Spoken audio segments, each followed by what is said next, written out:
Hallelujah, hallelujah, hallelujah, hallelujah. धन्यवाद हो पिता परमेश्वर का। मैं बहुत बहुत धन्यवाद देती हूँ पिता परमेश्वर का कि आज का दिन उसने अपने लिए हमारे को अलग से दिया है कि हम उसकी स्तुति और इबादत और आराधना करने वाले हो सकें। हम पिता परमेश्वर का धन्यवाद देते हैं तहे दिल से कि आज के दिन परमेश्वर ने हमें फिर से एक बार परमेश्वर के वचन से समझने के लिए कि हम परमेश्वर के वचन को कि परमेश्वर का वचन उस वचन के द्वारा हमसे क्या बातचीत करता है, इसको समझने के लिए आज का दिन दिया है। इसके लिए हम पिता परमेश्वर का धन्यवाद करते हैं। हम पिता परमेश्वर को एक बार और धन्यवाद करते हैं कि परमेश्वर ने आज के दिन तक हमको जीवितों की भूमि में रखा और ये परमेश्वर के तरफ से ही देन है कि हमें परमेश्वर के वचन को सुनाने के लिए परमेश्वर ने आज उपस्थित किया है। ये भी परमेश्वर की ही कृपा है। हम अपने तहत कुछ नहीं कर सकते, केवल हम परमेश्वर से मांग सकते हैं और परमेश्वर हमको वो देता है। आइए हम परमेश्वर को धन्यवाद रूपी बलिदान के रूप में प्रार्थना करें। धन्यवाद हो, धन्यवाद हो, धन्यवाद हो, धन्यवाद हो, धन्यवाद हो पिता परमेश्वर।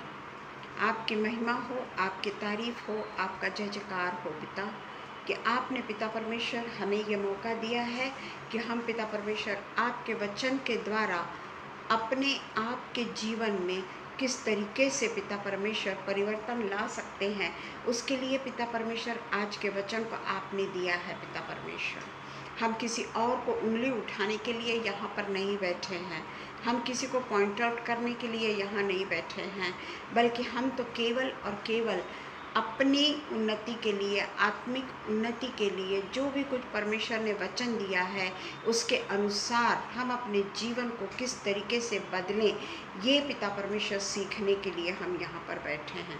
पिता परमेश्वर, हम आपको धन्यवाद देते हैं पिता कि जो कोई भी आपके वचन को सुनता है पिता परमेश्वर, उन्हें आप अपने आशीषों से, बहुमूल्य आशीषों से मालामाल कीजिए और होने दीजिए पिता कि ये वचन उनके लिए पिता परमेश्वर एक ऐसा मार्ग खोलने वाला हो सके कि जो भी कोई प्रॉब्लम है या जो भी कोई मुसीबतें हैं वो यीशु मसीह के नाम से ये वचन के ज़रिए उनके पास से दूर हो जाए।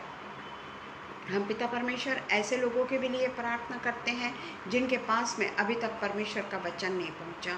होने देना पिता परमेश्वर कि ये वचन किसी न किसी तरीके से अन्य लोगों के पास भी पहुंचे पिता, जो समझ सके कि प्रभु हमारा एकमात्र परमेश्वर है जो हमसे बहुत प्यार करता है और वही परमेश्वर हमें अनंत जीवन की ओर लेके जाता है।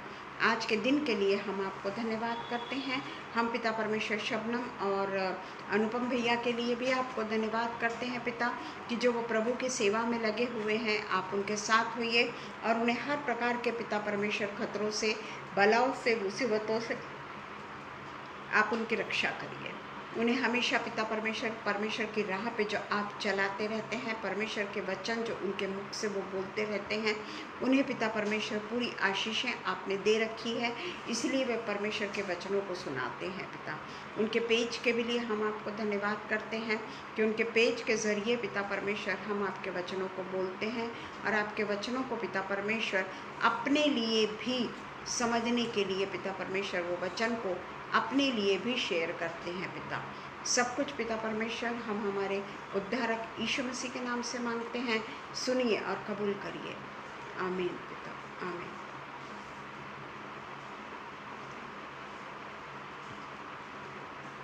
धन्यवाद हो परमेश्वर का आज के दिन के लिए कि पिता परमेश्वर ने हमें ये मौका दिया है फिर से कि हम परमेश्वर के नज़दीक आकर परमेश्वर की इबादत और परमेश्वर की आराधना करने वाले हो सके।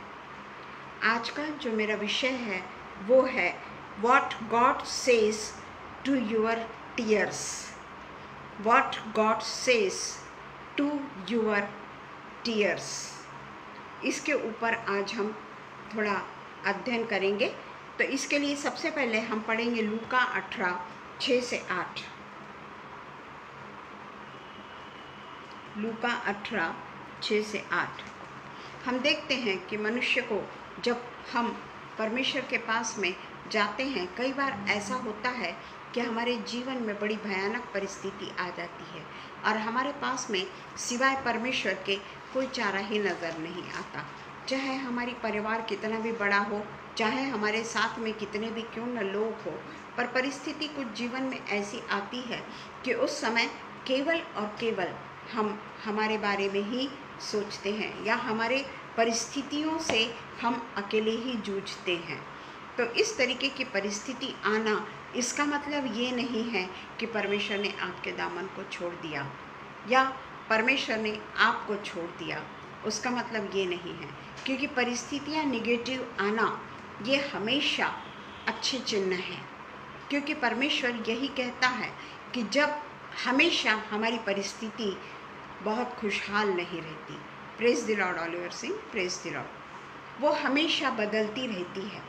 हम परिस्थितियों से जूझते रहते हैं और अगर सब कुछ अच्छा ही अच्छा चल रहा है तो हम अपनी आँखों से आंसुओं को क्यों निकालेंगे, और हम आंसुओं की कीमत भी नहीं जान पाएंगे कि जब परिस्थितियाँ बदलती है, जब परिस्थितियों में मोड़ आता है, प्रेज द लॉर्ड शबनम, तो किस तरीके से हमारी जवानी निकल जाती है, बचपना निकल जाता है, सब कुछ निकल जाता है, पर एक ऐसा समय आता है कि जब हम अकेले हो जाते हैं और उस समय परमेश्वर का महत्व हमें समझ में आता है।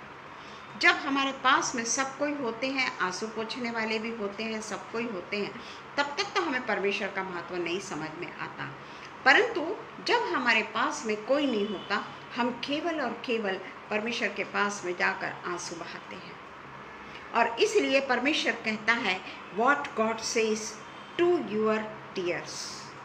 परमेश्वर वो दुखों में हमारे आंसुओं के द्वारा हमसे बातचीत करता है, और इस चीज़ की प्रचिति हम उसी समय कर सकते हैं जब हम उस परिस्थितियों से गुजरते हैं।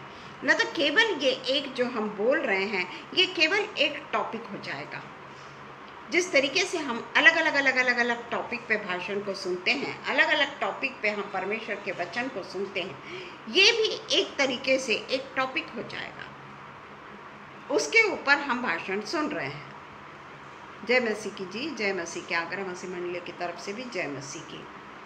तो हम देखते हैं कि उस परिस्थिति में जब परमेश्वर हमारे दामन को थामता है, जब परमेश्वर हमको इतनी मदद करता है कि हमें पता ही नहीं चलता कि उस परिस्थिति से हम कैसे गुजर रहे हैं। उबर तो नहीं रहे हैं, वो चल रही है परिस्थिति, उसकी प्रक्रिया चालू है, परंतु प्रेज द लॉर्ड जिंदर जी, परंतु परमेश्वर का अनुग्रह, परमेश्वर की सामर्थ्य और परमेश्वर का खुद का हमारे साथ में रहना, हमारे साथ में वो किस तरीके से रहता है, किस तरीके से वो मनुष्य को अपने भेजता है कि वो हमको सहायता और मदद कर सकते हैं। वो परमेश्वर के द्वारा भेजे हुए लोग होते हैं। तो इस तरीके से हम देखते हैं कि आंसुओं का बहुत महत्व है, और आंसू तभी निकलते हैं जब परिस्थिति हमारे हाथों से बाहर जाती हुई दिखती है, जब हम अकेले हो जाते हैं और हमें कोई रास्ता ही नहीं सूझता। उस समय केवल आंसुओं के द्वारा हम पिता परमेश्वर से प्रार्थना करते हैं,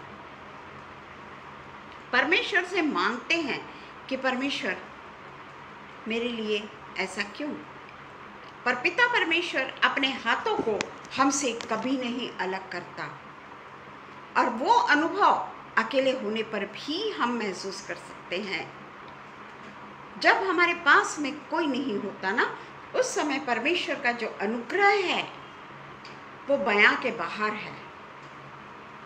जरूर परिस्थितियां वही हैं, परिस्थितियां और डिफिकल्ट होती चली जा रही है, पर अपनी आंसुओं को जो हम बहाते हैं, ज़रूरी नहीं कि अक्षरशः हम आंसुओं को बहा रहे हैं, पर जो मन जो हमारा टूटा बिखरा अकेला होता है, उस समय हम उसके साथ को महसूस करते हैं प्रियो, उसकी उपस्थिति को महसूस करते हैं, किसी न किसी व्यक्ति के जरिए परमेश्वर हमारी मदद करता है,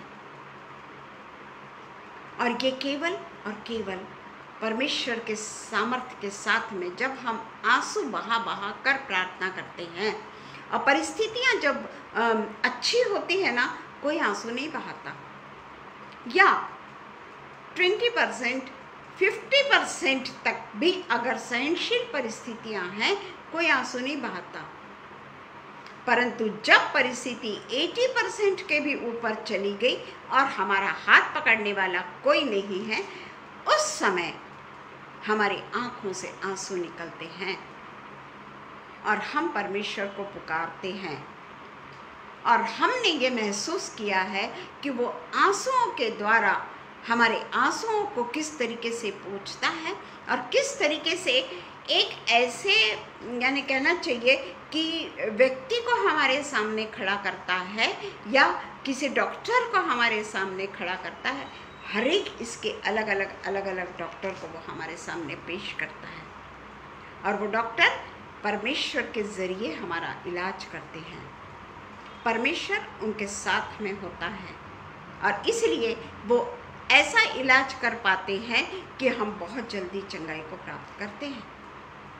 ये केवल और केवल आंसुओं की कमाल है कि परमेश्वर हमारे आंसुओं के जरिए हमसे क्या बात कर रहा है। कितने महत्वपूर्ण है वो आंसू। ये उसी समय मनुष्य समझता है जब मनुष्य की परिस्थिति उसके हाथों से अलग होते हुए दिखती है। वो अकेलापन महसूस करता है, पर मनुष्यों से भी ज़्यादा मैंने अब ये महसूस किया है, मनुष्यों का सहारा तो पूरा नहीं है। वो तो सोचते हैं ये बात सुन के हम थक गए, और वो बाद में हमको रिस्पॉन्ड भी नहीं करते हैं। परंतु मेरा परमेश्वर वो कभी नहीं छोड़ता। चाहे कितनी भी बार मैं उसको कहूँ, परमेश्वर मुझे ये प्रॉब्लम आ रहा है, परमेश्वर मुझे ये प्रॉब्लम आया है, परमेश्वर अपनी बाहों से मुझको और भी कसता चला जाता है, और भी मुझे सांत्वना देता चला जाता है। ये है आंसुओं का कमाल। क्योंकि आंसू यूं ही आंख से नहीं निकलते प्रियो। कोई भी सोच ले कि मैं झूठे आंसू को बहाऊंगा, वो कितनी देर कर सकता है ऐसा। लोगों को समझ में आ जाता है कि वो झूठे आंसू बहा रहा है। तो आज हम देखेंगे, सबसे पहले हम देखेंगे लूका 18:6-8। प्रभु ने कहा, सुनो, यह अधर्मी न्यायी क्या कहता है। इसलिए क्या परमेश्वर अपने चुनुओं का न्याय ना चुकाएगा, जो रात दिन उसकी दुहाई देते रहते हैं? क्या वह उनके विषय में देर करेगा? मैं तुमसे कहता हूँ, वह तुरंत उनका न्याय चुकाएगा। तो भी मनुष्य का पुत्र जब आएगा तो वह पृथ्वी पर क्या विश्वास को पाएगा? क्वेश्चन मार्क है प्रियो यहाँ पर। तो क्या वो विश्वास को पाएगा? Question mark. यहाँ परमेश्वर कहता है कि मैं हरेक के न्याय को ये करूँगा। मैं हरेक को रात और दिन जो मेरे दुहाई देते हैं उनके विषय में कभी मैं देर ना करूँगा। मैं तुमसे कहता हूँ कि वह उसका तुरंत न्याय चुकाएगा। ये ऊपर में अधर्मी न्यायाधीश और विधवा के बारे में लिखा हुआ है। वो विधवा वो अधर्मी न्यायाधीश के द्वार को छोड़ती नहीं है, उसके खटखटाने को वो छोड़ती नहीं है। क्या वो बड़ी खुशी खुशी न्यायाधीश के पास में दरवाज़ा खटखटाती होगी? क्या सोचते हैं आप? क्या वो न्यायाधीश के पास में बहुत खुशी खुशी जाती होगी क्या, हंसते हुए कि न्यायाधीश तू मेरे लिए दरवाज़ा खोलना तू दरवाज़ा खोलना? क्या वो ऐसा करती होगी क्या? नहीं, वो बहुत दुखियारी होगी, वो अकेली होगी, वो निराश हो गई होगी, वो हताश हो गई होगी, जबकि वो अधर्मी न्यायाधीश दरवाज़ा भी नहीं खोलता। पर वो उसके दरवाजे को खटखटाना नहीं छोड़ती, क्योंकि वो न्यायाधीश ऐसा था कि वो मनुष्य की परवाह नहीं करता था। और इसमें एक बार ऐसा होता है कि अंत में वो अपने मन में विचार करता है कि यद्यपि मैं ना परमेश्वर से डरता हूँ और ना मनुष्यों की कुछ परवाह करता हूँ, तो भी यह विधवा मुझे सताती है, इसलिए मैं उसका न्याय चुकाऊंगा। देखिए, उसका मन भी जरूर वो कठोर है, जरूर वो कहता है कि मैं परमेश्वर से भी नहीं डरता और न मनुष्यों की परवाह करता हूँ, पर वो जो विधवा रहती है वो उसको उस तरीके से जब दरवाज़ा खटखटाती होगी, क्या वो रोती नहीं होगी कि अब तो खोल दे, इतने दिनों से मैं तेरे पास आ रही हूँ, इतने दिनों से मैंने तेरे दरवाजे को खटखटाया है, कुछ तो बहुत बड़ी मुसीबत होगी ना उसके पास में, तभी तो वो उसके पास में 10 बार जाती है, वो न्यायाधीश के पास में जो कठोर है, वो जानती है इस बात को, पर वो उसके मार्ग को नहीं छोड़ती और आखिर में थक के हार के वो न्यायाधीश दरवाज़ा खोलता है उसका न्याय चुकाने के लिए। वही परिस्थिति आज हमारी है। हम परमेश्वर के निकट जाते हैं क्या? हम वो कठोर न्यायाधीश हो गए कि हम परमेश्वर के निकट ही नहीं जाना चाहते। जब तक हमारी परिस्थिति हमारे अंडर में है, जब तक सब कुछ हरा ही हरा है, हम परमेश्वर को केवल नाम मात्र के लिए कि मेरे जैसे अभी मुझे 7 बजे बोलना है, मैं बहुत अच्छा लेक्चर बोलूं, प्रभु मैं ना इतना अच्छा लेक्चर बोलूं कि सब लोग ये कहें कि कितना सुंदर बोलती है ये। अपनी जय जयकार करने के लिए, अपनी स्तुति करने के लिए क्या मैं परमेश्वर की महिमा कर रही हूँ? कि जो भी वचन को मैं बोल रही हूँ ये सोच के बोल रही हूँ कि ये मेरे लिए है। परमेश्वर 10 बार हमारे दरवाजे को खटखटाता है कि अब तो तू बदल जा, अब तो तू दूसरों की चिंता कर, अब तो तू सोच कि जो परिस्थितियां या जो कांटे मुझे गड़ रहे हैं, जो कांटों की सेज पर आज हम चल रहे हैं, क्या उससे भी ज़्यादा बदतर स्थिति में कोई है जिसके पास में इलाज करने के लिए पैसे भी नहीं हैं? इस बात को हम सोचें कि कठोर कौन है, वो कठोर न्यायाधीश के समान कौन है जो परमेश्वर दरवाज़ा खटखटा रहा है। परमेश्वर चाह रहा है कि मुझसे बातें करना, पर मेरे पास में समय नहीं है। हाँ, 7 से 8 में ज़रूर परमेश्वर के वचन को सुनाने के लिए बैठ जाऊंगी, 8 के बाद में फिर मेरे अपने काम हैं, उसके पहले भी मेरे अपने काम हैं, मेरा घर है, मेरी ज़िंदगी है, मेरे बच्चे हैं, हम उसमें ही मशगूल हो जाते हैं। परमेश्वर ने ये नहीं कहा कि आप अपने घर के बच्चों को, उसकी जिम्मेदारियों को ना संभालो, पर जिम्मेदारियों को संभालने के लिए भी हमें अपने बच्चों के लिए आंसू बहाना पड़ता है। और आंसू बहाकर जब हम प्रार्थना करते हैं ना, तब कहीं जाकर हमारे बच्चों के भी लिए परमेश्वर प्रार्थना को सुनता है और हमारे बच्चों की ज़िंदगी को बदलता है। यही कठोर न्यायाधीश के बारे में हमने सुना, पढ़ा। अब हम देखेंगे भजन संहिता 56 का 8। यहाँ पर दाऊद राजा खुद अपनी परिस्थितियों में रो रहा है। भजन संहिता 56 का 8। बहुत मुश्किल से आज मैंने लेक्चर को तैयार किया है, क्योंकि मैं ज़्यादा समय तो पूरे तरीके से बाहर ही रही हूँ। मैंने तो सोचा था कि मालूम नहीं मैं बोल पाऊँगी या नहीं बोल पाऊँगी आज, पर मैंने सोच के रखा था चाहे कुछ हो जाए मैं जाके परमेश्वर के वचन को सुनाऊंगी, जबकि मैंने प्रिपरेशन उतना नहीं किया है। पर परमेश्वर है मेरे साथ में। ग्रेस दीदी धन्यवाद हो, प्रेज द लॉर्ड दीदी, कि परमेश्वर ये देख रहा था कि मैं किस चीज़ को महत्व देती हूँ। अपनी बीमारी को महत्व देती हूँ, डॉक्टर को महत्व देती हूँ, या परमेश्वर के वचन को शेयर करने को महत्व देती हूँ।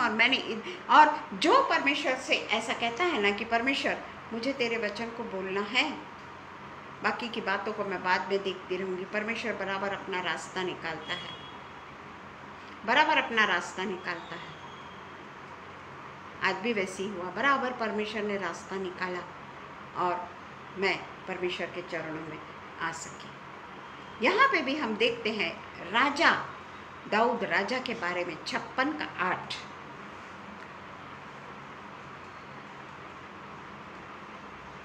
तू मेरे मारे मारे फिरने का हिसाब रखता है, तू मेरे मारे मारे फिरने का हिसाब रखता है, तू मेरे आंसुओं को अपनी कुप्पी में रख ले, बोतल में रख ले। मेरे आंसुओं को परमेश्वर तू अपनी बोतल में रख ले। क्या उनकी चर्चा तेरी पुस्तक में नहीं है? जिस समय मैं पुकारूंगा उसी समय मेरे शत्रु को उलट फिरेंगे। यहाँ पे जो दाऊद राजा है उस समय युद्ध का बंदी है। वो ये मत सोचिएगा कि वो राजा है तो वो बंदी नहीं बनाया गया। यहाँ पर वो युद्ध का बंदी बना हुआ है, बंदी गृह में है वो। और दाऊद का जो पलिश्तियों ने दाऊद के उसको पकड़ लिया है, गत नामक देश में दाऊद को वो पकड़ लेते हैं। गत नामक देश में वो दाऊद को पकड़ लेते हैं और वहाँ पर डेविड युद्ध का बंदी बन जाता है। और तब उसने ये भजन को लिखा। जब वो बंदी गृह में था उस समय भी उसने परमेश्वर को नहीं छोड़ा, विकट परिस्थिति में भी उसने परमेश्वर को नहीं छोड़ा। विकट परिस्थितियां जरूर हमारे सामने आती है, पर परमेश्वर ये देखता है कि उसमें से हम परमेश्वर के पास में जाने के लिए मार्ग निकालते हैं या नहीं निकालते हैं। वो बंदी गृह में है, कितनी पीड़ाओं में होगा, कितनी तकलीफ में होगा, क्योंकि वो युद्ध का बंदी है। युद्ध के बंदी को बहुत सताया जाता है, परंतु वहाँ पर वो भजन संहिता 56 को लिखता है। और यहाँ पर हम देखते हैं कि 56 का 8 हमने जो पढ़ा वो क्या कहता है। ये काव्यात्मक रूप में कह रहा है, ये काव्यात्मक रूप में है एक, कि तू अपने कुप्पी में मेरे आंसुओं को भर ले। कोई भी अपने आंसुओं को कहीं पे भी संचय करके नहीं रखता, पर वो एक काव्यात्मक रूप में भजन संहिता का लिखने वाला कहता है कि मेरे आंसुओं को तू देख परमेश्वर, जो मेरे सताने वालों के लिए मेरे आंखों से निकल रहे हैं। मैं परेशान हूँ, मैं दुखी हूँ, मैं यहाँ रो रहा हूँ। रोता भी होगा भजन संहिता का लिखने वाला। और इसलिए वो आंसुओं को तो याद रख। कोई चीज़ को अगर हम बोतल में भर के रखते हैं, जैसे अगर हम कोई भी चीज़ अपने घर में, जो हमको मसाले लगते हैं, हमको तेल लगता है, जो भी कुछ चीज़ हमको ये रखता है, हम किसी तो भी कंटेनर में उसको रखते हैं, ऐसे फेंक नहीं देते ना। कोई भी चीज़, इवन नमक ले लीजिए ना, नमक को भी हम किसी कंटेनर में रखते हैं। उस तरीके से दाऊद राजा उस तरीके से काव्यात्मक रूप से कह रहा है कि तू मेरी आंसुओं को अपने कुप्पी में रख ले, ताकि तेरे को याद रहे कि परमेश्वर मैं रो रहा हूँ, मेरे रोते हुए आंसुओं को तू देख सके और उसके अनुसार तू मेरे पे अनुग्रह कर सके। वो अनुग्रह चाहता है परमेश्वर से।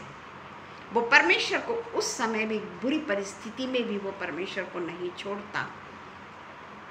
जबकि पलिश्तियों ने उसको गत नामक शहर में पकड़कर उसको बंदीगृह में डाल दिया है। ऐसी परिस्थिति में भी वो आंसुओं को बोतल में भरने की बात करता है, और यानी वो कहता है कि तू मेरे दुखों को समझ ले। जब बहुत आदमी दुखी हो जाता ना, चारों तरफ से ऐसा लगता है कि मेरे सारे दरवाजे बंद हो गए, उस समय वो कहता है कि पिता परमेश्वर तू मेरे दुखों को समझ ले, और वो आंसू बहाता है। बहुत दुखी हो जाता है और वो कहता है कि वो परमेश्वर को बेइंतहा प्यार करता है दाऊद। हम अच्छी तरीके से जानते हैं कि दाऊद परमेश्वर को बेइंतहा प्यार करता है। हम अपने परिस्थितियां जब विकट होती है, क्या उसी समय परमेश्वर से प्यार करें? वो तो हमारा एक प्रकार का क्या कहना चाहिए कि हम परमेश्वर के पास में अगर जाते हैं तो दुखों में परमेश्वर को याद करते हैं, और जैसे ही दुखों से हम आज़ाद हो जाते हैं हम फिर से अपने लाइफ में चले जाते हैं। तो क्या वो परमेश्वर से प्रेम करना हुआ? हमारे पास में समय नहीं होता, कुछ 1 घंटे का समय हम परमेश्वर के लिए निकाल लेते हैं, फैमिली प्रेयर हो जाती है और हम सब फिर से अपने गतिविधियों में लग जाते हैं। तो यहाँ पर हम देखते हैं कि विश्वास इतना ज़्यादा है उसका, दाऊद के विश्वास को हम सब जानते हैं। एक राजा होने के बावजूद भी उसने भजन संहिता जैसी पुस्तक, इतनी बड़ी भजन संहिता की स्तुति रूपी, आराधना रूपी पुस्तक को लिख डाला और वो दिन में प्रेयर भी करते रहता था, परमेश्वर की प्रार्थना भी करते रहता था, क्योंकि उसे मालूम था कि दुख में परमेश्वर उसके आंसुओं को देख रहा है। परमेश्वर जान रहा है कि वो कितना परेशान है, वो कितना दुखी है, और वो जानता है कि परमेश्वर उसकी ओर है। हम देखते हैं कि दाऊद राजा के जीवन में भी कठिन परिस्थितियां आई, जबकि वो परमेश्वर को नहीं छोड़ता था। हमारे बाइबल में ये भरा पड़ा है कि लोग कितनी दुविधापूर्ण स्थिति में, कितने दुख के जीवन में जीवन बिताते हैं, ये हमने देखा है। कई ऐसे बिब्लिकल कैरेक्टर्स हैं जो परमेश्वर के भक्त हैं, परमेश्वर के लिए अपनी जान तक देने को तैयार हैं, पर परमेश्वर ने उनके आंसुओं को नहीं देखा। क्या नहीं देखा? सारे चेले जब जेल में बंद होते हैं वो खुशियां मनाते हैं, आनंद मनाते हैं जब वो कांटों की सेज पे पड़े हुए हैं। वो कभी आपने देखा कि किसी के भी बारे में लिखा है कि वो रो रहे हैं? कभी आपने देखा, पढ़ा कभी कि वे बेइंतहा रो रहे हैं? दाऊद राजा के लिए कहीं देखा आपने कि वो आंसू ही बहा रहा है, सिर्फ आंसू बहा रहा है? अंदर से बहुत पीड़ा है उनको, मैं नहीं बोलती। चेलों को भी जब इतना मारा जाता था, इतना सताया जाता था, तो वो क्या पीड़ा में नहीं रहते? Praise the Lord Vijay Kumar ji, क्या वो पीड़ा में नहीं रहते? बिल्कुल। आज हमको थोड़ा सा कुछ हो गया, 10 डॉक्टरों को हम दिखा रहे हैं, यहाँ नहीं तो वहाँ, वहाँ नहीं तो वहाँ, वहाँ नहीं तो वहाँ। उससे भी गहरी पीड़ा इन लोगों ने सही है। हम शद्रक, मेशक, अबेदनगो को देख लें, क्या उन्होंने आंसुओं को बहाया? वो तो जलती हुई, धधकती हुई ज्वाला को अपनी आंखों से देख रहे थे। हनन्याह, सपन्याह और अजर्याह, क्या वो डरे उस धधकती हुई आंख से जो आजू बाजू के लोगों को भी जला दे रही थी? क्या वो रोए? उसका प्रतिफल उन्हें क्या मिला? वो तो जानते थे कि इस आग में हमको डालने वाले हैं। क्या वो झुके? क्या उन्होंने अपने आप को वो राजा के सामने, नबूकदनेस्सर के सामने पूरे तरीके से माफ़ कर दो हमको, छोड़ दो हमको? पराये देश से आए थे वो लोग, पराये देश से लाए गए थे वो लोग, वहाँ उनका कोई नहीं था। क्या वो रोते रहे? वो जानते थे कि परमेश्वर, वो कहते हैं कि अगर हम मर भी गए तो हमें चलेगा, पर हम जानते हैं कि हमारा परमेश्वर हमें नहीं छोड़ेगा। उनके छोटे से वचन के, विश्वास के वचन के द्वारा हम जानते हैं कि वो 3 जन जो आग में डाले गए, लोगों ने देखा कि चौथा भी व्यक्ति वहाँ पर है, अपनी आंखों से देखा कि चौथा भी व्यक्ति वहाँ पर है। सिर्फ आंसू आंसू आंसू, दुख में आंसू ज़रूर निकलते हैं, पर हम केवल आंसुओं के भरोसे ना रहें। वो आंसू हमारा क्वेश्चन जो है उसका परमेश्वर का आंसर हो जाए। क्या बात, what God says to your tears.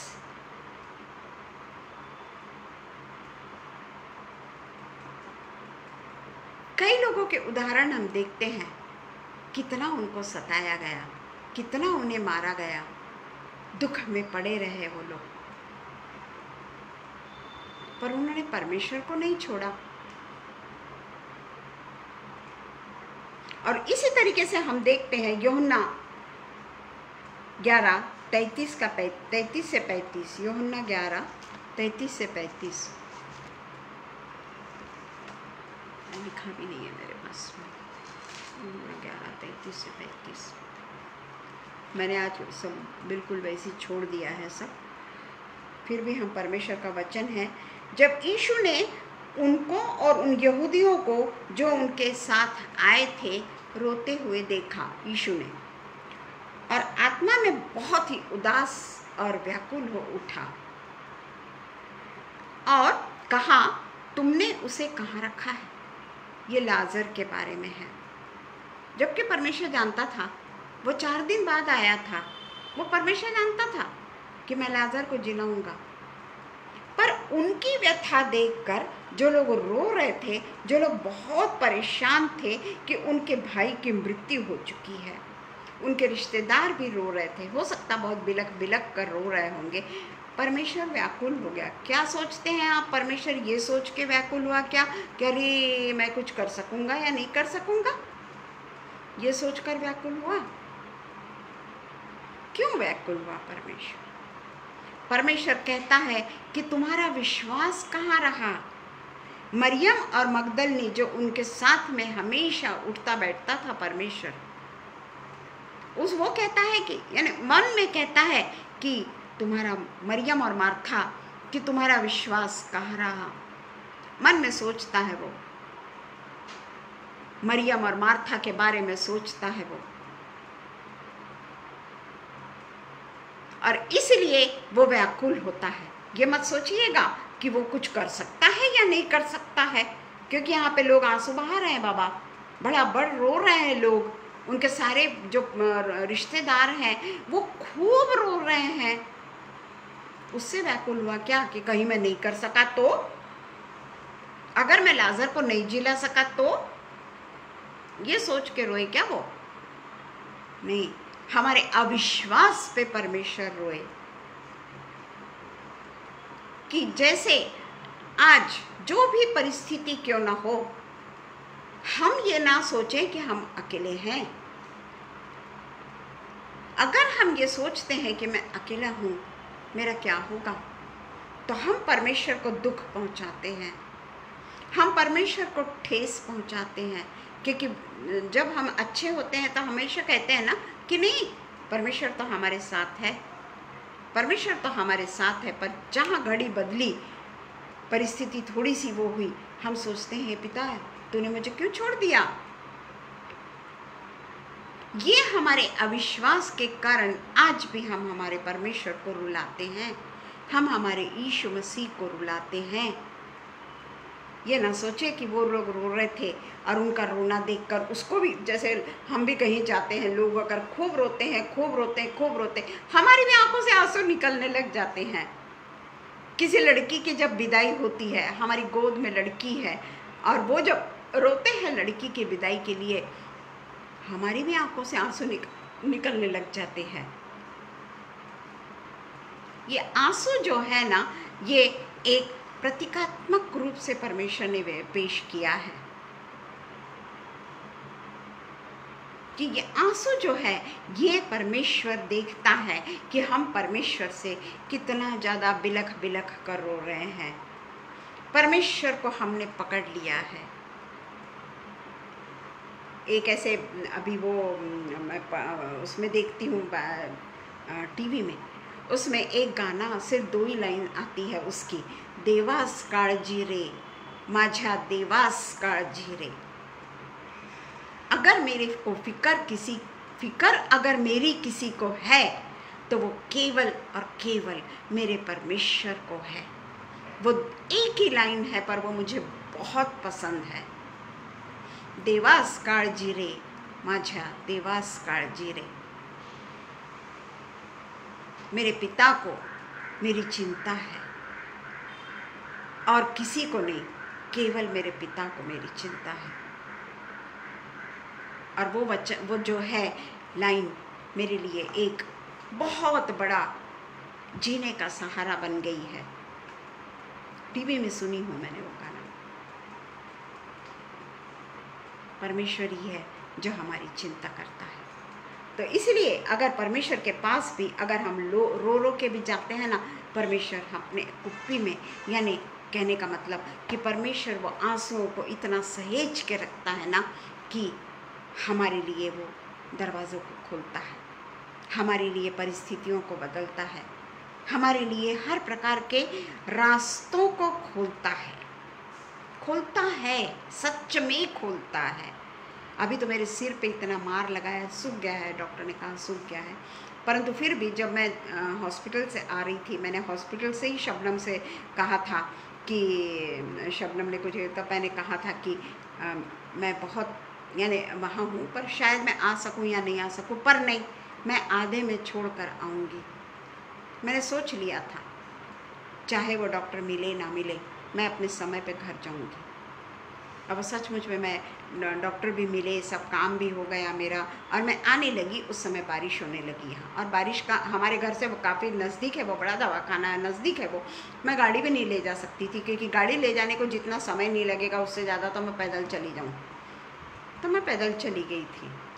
अब वो मेरे सिर में है ज़ख़म, अब वो बारिश होने लगी। मैं बोली अब मैं क्या करूँ, अगर मैं बारिश में भीग जाऊँगी और ये स्टिचेस अगर गीले हो गए तो।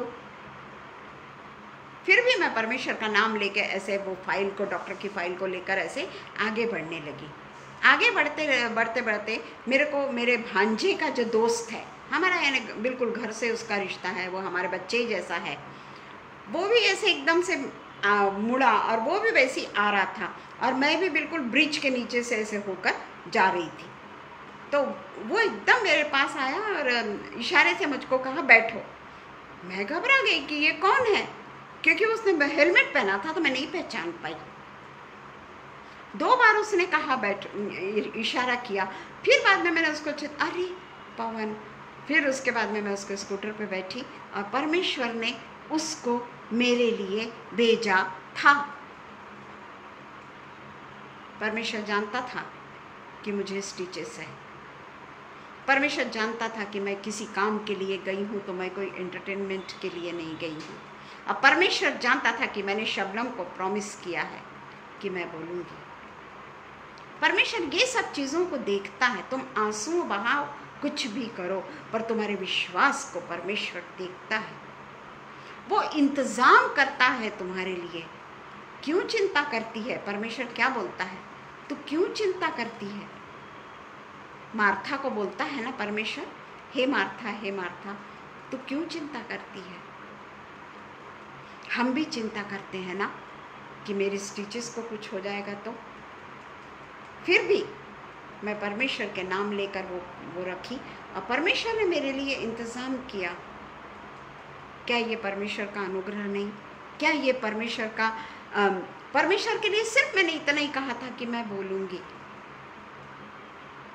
मैं शबनम के साथ में वहाँ बात कर रही थी व्हाट्सएप पे। क्यों? क्योंकि शबनम को भी परमेश्वर ने मेरे लिए रखा था ना, कि बोल रही है कि नहीं बोल रही है, कि फिर से बहाना बना रही है। बहाना नहीं है, सॉरी, मैं बहाना कभी नहीं बनाती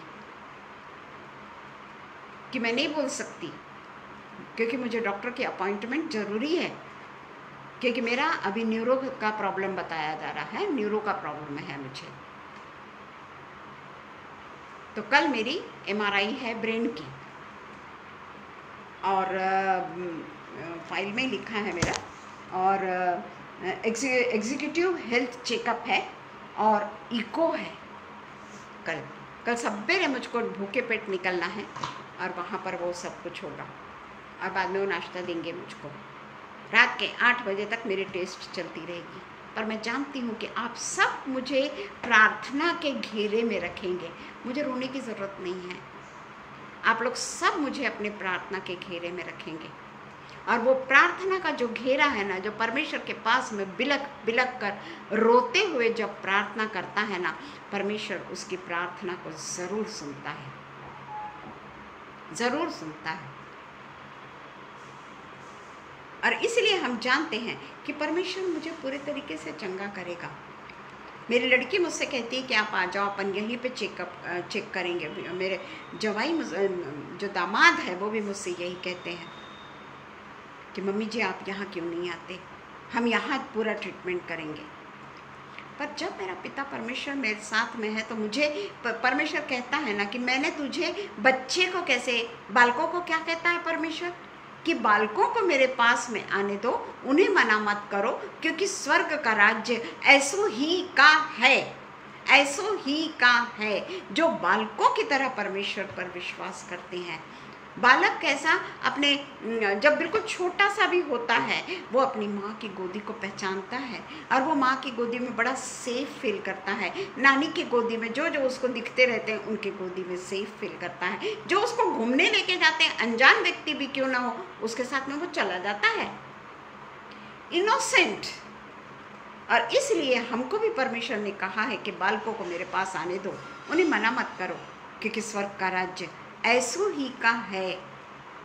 और मैं जानती हूँ कि आप लोगों के प्रार्थना की वजह से सारी परिस्थितियाँ जो है वो परमेश्वर के अधीन ही रहेगी। और इसलिए परमेश्वर का वचन जो लूका 7:12 से 15, बहुत ज़्यादा टाइम ना हो जाए, लूका 7:12 से 15, विधवा के पुत्र को जीवन दान। विधवा का पुत्र, इकलौता पुत्र, मर गया और वह नगर के फाटक के पास पहुंचा तो देखो लोग एक मुर्दे को बाहर लिए जा रहे थे, जो अपनी माँ का इकलौता पुत्र था, और उसकी माँ विधवा थी। देखिए, अकेली थी, उसका एकमात्र पुत्र था और वो मर चुका है, और नगर के बहुत से लोग उसके साथ थे। उसे देखकर प्रभु को तरस आया। किसी ने प्रभु को ये नहीं कहा कि तू मेरे बेटे को जिला दे, वो विधवा ने भी नहीं कहा कि तू मेरे बेटे को जिला दे, परंतु उसको तरस आया और उसने कहा मत रो। पहले यीशु मसीह बोलते हैं, यीशु मसीह ने पहले उसको आश्वासन दिया, मत रो। वो भी सोची होगी कि मेरा बच्चा मर गया और मेरे को कैसे बोल रहे हैं यीशु मसीह कि मत रो, पर नहीं, परमेश्वर पहले आदेश देते हैं मत रो।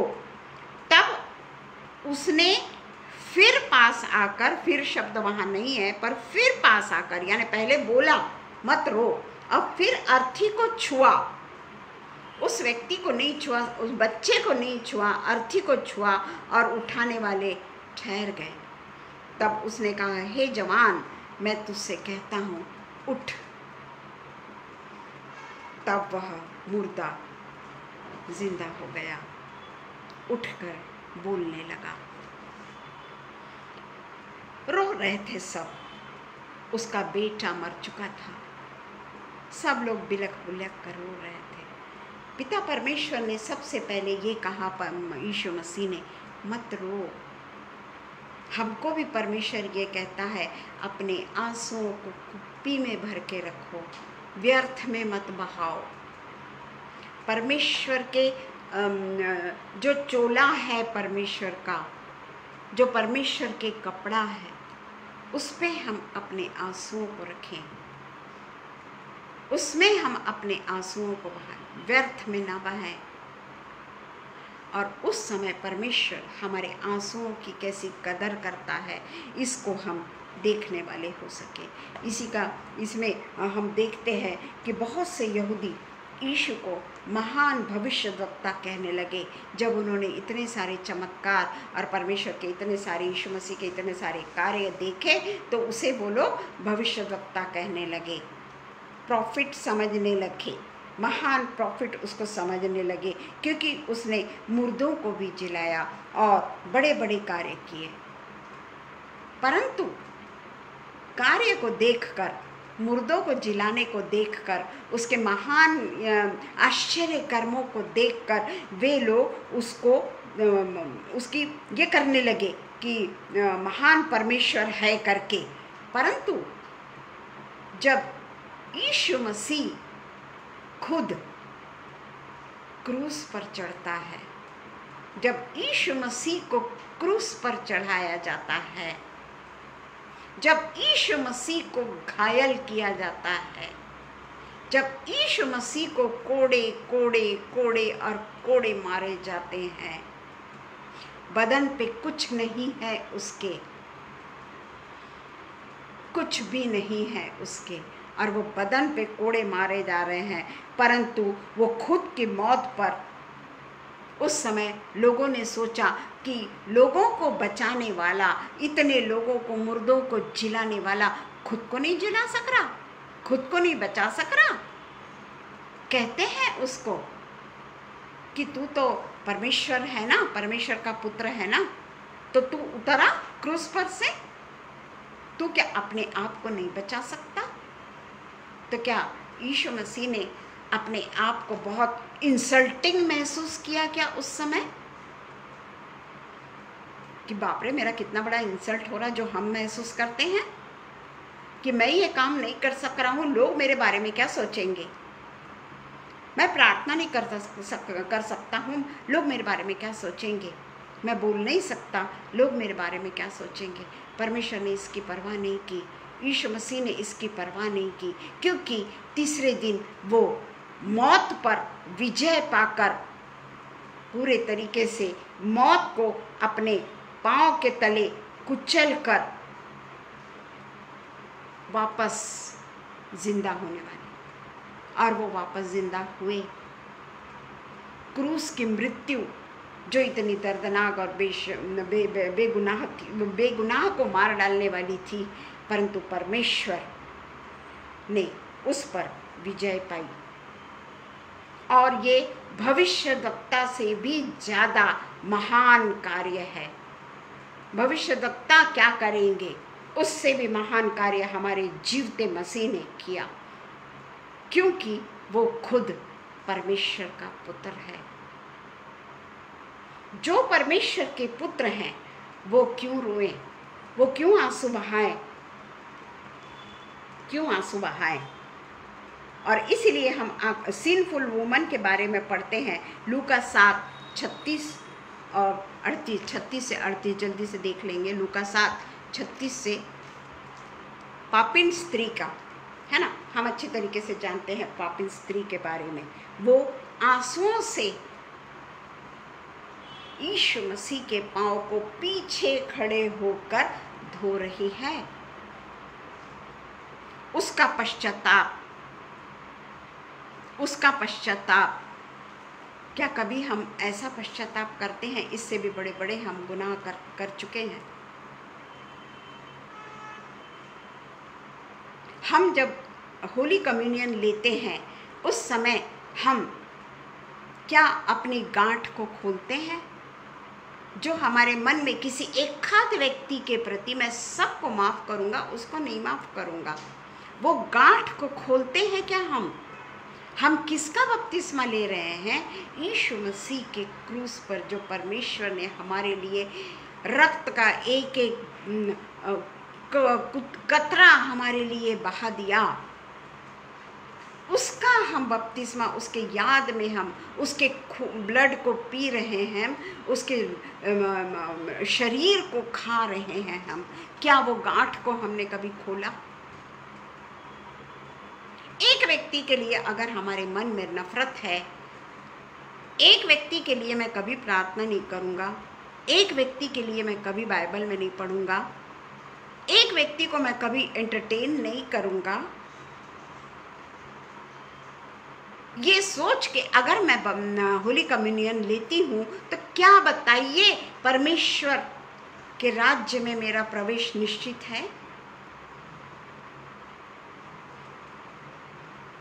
आप खुद सोचिए कि क्या परमेश्वर के राज्य में मेरा प्रवेश निश्चित है? आप उसके लिए फर्स्ट कोरिन्थियंस 13 पढ़ सकते हैं कि परमेश्वर का वचन क्या कहता है कि इसलिए तुम्हारे बीच में कई लोग निर्बल और कई लोग, इसमें लिखा हुआ है, यदि 30 में लिखा है, इसी कारण तुम में से बहुत से निर्बल और रोगी हैं और बहुत से सो भी गए। निर्बल और रोगी यानी बीमार मत समझिए, शारीरिक रूप से निर्बल मत समझिए, शारीरिक रूप से रोगी मत समझिए। ये तो स्पिरिचुअली निर्बल है, स्पिरिचुअली रोगी हैं जो एक गठान को नहीं खोल सकते। और बहुत से सो भी गए, स्पिरिचुअली बहुत से सो भी गए, स्पिरिचुअली वो मर गए। क्या हम इसके लिए कभी रोते हैं, कभी आंसू बहाते हैं कि पिता परमेश्वर हमारे कठोर मन को तू पूरी तरीके से नम्र कर दे। अगर मेरे मन में एक खाद व्यक्ति के भी प्रति अगर कोई बात है, या मैं जानती हूँ कि मैं सबको माफ़ करूँगी पर उसको माफ़ नहीं करूँगी, पिता परमेश्वर सबसे पहले, और हम सब उठ के खड़े हो जाते हैं होली कम्युनियन लेने के लिए। कभी हम नहीं रोते, कभी हम परमेश्वर के लिए बड़े वहाँ पर इतने से हम गिड़गिड़ा के परमेश्वर से प्रार्थना करते हैं ना कि सामने वाले को लगेगा कितनी ज़्यादा धार्मिक है ये लेडी।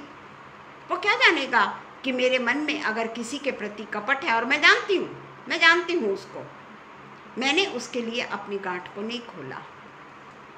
क्या परमेश्वर उसको, उस भेंट को प्रसन्न होएगा उससे? और जो उसके मैंने पवित्र भोजन को लिया, क्या मैंने उसको अपने पांव तले नहीं कुचला? तो फिर हम जब तकलीफ में होते हैं उस समय हम रो रो के क्यों प्रार्थना करते हैं? क्यों प्रार्थना करते हैं?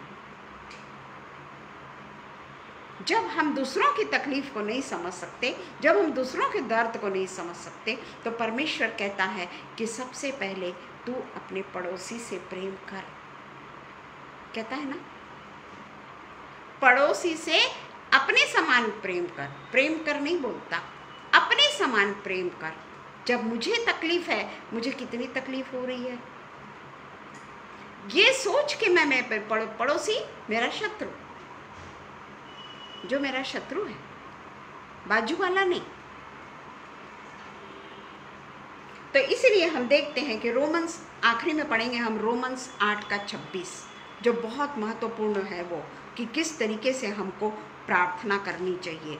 रोमन्स 8:26, ये मैंने अभी अभी निकाल के रखा है, ये इसलिए मैंने कहीं कुछ रखा भी नहीं है। 8:26, इसी रीति से आत्मा भी हमारी दुर्बलता में, हमारी सामर्थ्य में नहीं, हमारी दुर्बलता में सहायता करता है, क्योंकि हम नहीं जानते कि प्रार्थना किस रीति से करना चाहिए, परंतु आत्मा आप ही ऐसी आहें भर भर कर जो बयान से बाहर है हमारे लिए विनती करता है। आत्मा हमारी दुर्बलता में हमारी सहायता करता है। हम नहीं जानते कि हमने किस तरीके से प्रार्थना, बड़ी बड़ी प्रार्थना तो कोई भी करता है, पर आत्मा में होकर प्रार्थना करना, हमारी दुर्बलता में वो हमारी मदद करता है, हमारी सबलता में नहीं। आत्मिक प्रार्थना उसी समय निकलती है जब हम दुर्बल होते हैं, जब हम असहाय होते हैं, जब हम अपने आप को अकेला महसूस करते हैं। उसी समय वही दुर्बलता में हम आहें भर भर के प्रार्थना करते हैं। ये सच है, ये सच है। टोटली मैं इससे एग्री करती हूँ, क्योंकि मैं देख रही हूँ। भजन संहिता 126 का 5 और 6 हम पढ़ लेंगे। जो आंसू बहाते हुए बोते हैं, जो आंसू बहाते हुए बोते हैं, वे जय जयकार करते हुए लौने पाएंगे। चाहे बोने वाला बीज लेकर रोता हुआ चला जाए, परंतु वह फिर पूलियां और जय जयकार करता हुआ निश्चय लौट जाएगा। ये परमेश्वर का वचन है, ये परमेश्वर का वचन है कि जो आंसू बहाते हुए बोते हैं, जो परमेश्वर के वचन को आंसू बहा बहा कर पढ़ते हैं, आंसू बहा निगेटिव परिस्थिति में नहीं, पॉजिटिव परिस्थिति में। निगेटिव परिस्थिति में तो कोई भी रोएगा, कोई भी परमेश्वर के वचन को ये करेगा, देवास काळजी रे माझ्या देवास काळजी रे, वो तो हमेशा गाएगा क्योंकि परिस्थिति निगेटिव है ना।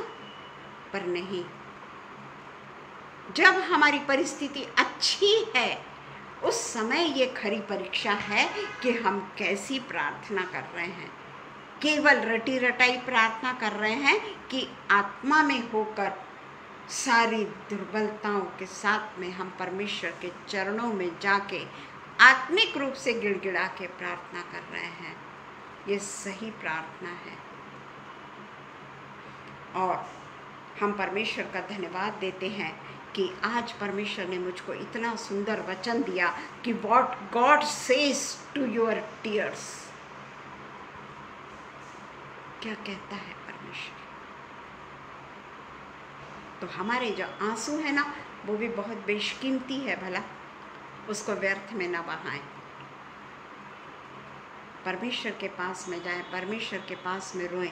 मनुष्य तो बोलेगा अरे ये तो हमेशा रोते ही रहता है, एक बार सुन देखेगा, 2 बार देखेगा, 2 बार हमारे आंसू पहुँचेगा, 10 बार हमारे आंसू पहुँचेगा, बाद में कहेगा ये तो हमेशा रोते ही रहता है। पर मेरा परमेश्वर चाहे मैं कितनी भी बार गिरूं, चाहे मैं कितनी भी बार दुर्बल क्यों न हो जाऊं, चाहे मैं परमेश्वर से रो रो के प्रार्थना क्यों न करूं, 1000 बार क्यों न कहूं, परमेश्वर मेरे दामन को नहीं छोड़ेगा, बल्कि और मुझे अपने पास में ले लेगा, अपने शरीर से अपने बाहों में मुझे ले लेगा और मेरे और परमेश्वर के बीच में, क्योंकि जो आदमी जब दुखी होता है ना, परमेश्वर और उस व्यक्ति के बीच में छाया भी नहीं गुजरती, उसकी परछाई भी नहीं दिखती, वो ऐसा एक हो जाता है परमेश्वर के साथ में कि उसकी परछाई भी किसी को नहीं दिख पड़ती। इसलिए पिता परमेश्वर का धन्यवाद हो कि अभी भी परमेश्वर मुझे और बोलने के लिए बोलता है, पर समय भी कहीं तो भी रखना ज़रूरी है, समय का भी बंधन होता है। आइए हम प्रार्थना करें। धन्यवाद हो, धन्यवाद हो, धन्यवाद हो, धन्यवाद हो पिता परमेश्वर, इस सुंदर से वचन के लिए पिता परमेश्वर जो आपके द्वारा पिता परमेश्वर हमें मिला है। पिता हम बहुत परेशान होते हैं कि पिता परमेश्वर के वचन को तो मैंने तैयार भी नहीं किया, मैं क्या बोलूँगी, पर पिता परमेश्वर खुद हमारी सहायता करता है। वो हमारे मुख में वचनों को भरता है, वो हमारे मुख से अपनी स्तुति करा लेता है। सचमुच में पिता परमेश्वर अत्यंत महान, अनुग्रहकारी और दयालु है। पिता परमेश्वर हम आपका धन्यवाद देते हैं पिता परमेश्वर कि आप क्रोधी परमेश्वर नहीं हैं। अगर आप क्रोधी होते तो हर सेकंड में हम परमेश्वर से अलग हो जाते, क्योंकि हम ऐसे काम करते हैं कि पिता परमेश्वर को क्रोध आए। परंतु मेरा पिता परमेश्वर माफ़ करने वाला परमेश्वर है, प्यार करने वाला परमेश्वर है। वो अपने भक्तों को कभी नहीं छोड़ता, कभी नहीं त्यागता। जब वो परिस्थितियाँ गंभीर होती है उस समय वो उनको गले से लगा लेता है। और इस चीज़ की अनुभूति जब मनुष्य परिस्थितियाँ खराब हो जाती है उस समय वो ये इस चीज़ की अनुभूति को कर पाता है। सच में पिता परमेश्वर आपके नाम का धन्यवाद हो। मनुष्य चाहे हमें छोड़ दे पर मेरा पिता हमें कभी नहीं छोड़ता, कभी नहीं त्यागता। धन्यवाद हो पिता परमेश्वर को, धन्यवाद हो पिता परमेश्वर को। आज इस सुंदर वचन को बोलने के लिए जो पिता परमेश्वर ने आगरा मसीह मंडली के पेज को मुझे दिया, उसके लिए मैं बहुत बहुत धन्यवाद करती हूँ कि मैं पिता परमेश्वर के वचन को पिता परमेश्वर के सामर्थ्य के द्वारा, पिता परमेश्वर की आत्मा के द्वारा, पिता परमेश्वर के पवित्र आत्मा के द्वारा मैं वचन को शेयर करने वाली हो सकी। सच में पिता परमेश्वर ये पेज के ज़रिए हम कितने भी अपने आप को बदलते हैं। जब हम गलत रास्ते पे होते हैं तब भी जब ये पेज पर हम बोलते हैं, हम अपने आप को बदलने लग जाते हैं। हमारी आँखों को ये पेज के सामने जब हम बोलते हैं, आप हमारी मन की आँखों को खोलते हैं। उसके लिए हम धन्यवाद देते हैं। हम शबनम के लिए, अनुपम भैया के लिए धन्यवाद देते हैं कि उनके लिए पिता परमेश्वर, उन्होंने हमेशा दूसरों को भी आशीष मिले उसके लिए अपने वक्त को वो देते रहते हैं, और दूसरे भी आशीषित हो इसके लिए वो दूसरों को भी मौका देते हैं कि वे परमेश्वर के वचन को शेयर करने वाले हो सके। पिता परमेश्वर, आप हमारे साथ रहे, हम सब के साथ रहे, जो ऑनलाइन है उनके भी साथ रहे, उन सबको आशीष दीजिए पिता। ये प्रार्थना हम हमारे उद्धारक, अत्यंत दयावान परमेश्वर, क्षमाशील परमेश्वर, जिंदा परमेश्वर के नाम से मांगते हैं। सुनिए और कबूल करिए। आमीन पिता, आमीन। धन्यवाद हो सबका। पिता परमेश्वर को सबसे पहले मैं धन्यवाद देती हूँ कि परमेश्वर ने सचमुच में ये जो समय मुझे दिया है वो परमेश्वर के ही कारण मुझे मिला है। और आप सब जो मेरे लिए प्रार्थना करते हैं उसके लिए मैं आपको बहुत बहुत धन्यवाद करती हूँ। Praise the Lord. आमीन।